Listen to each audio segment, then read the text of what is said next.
Here's some more of these cuties looking pretty and doing short flights.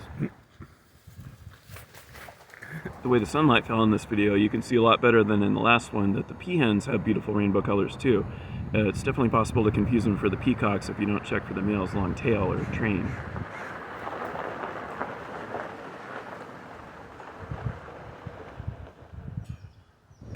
I also managed to fool both of the peahens with my imitation of their evening call.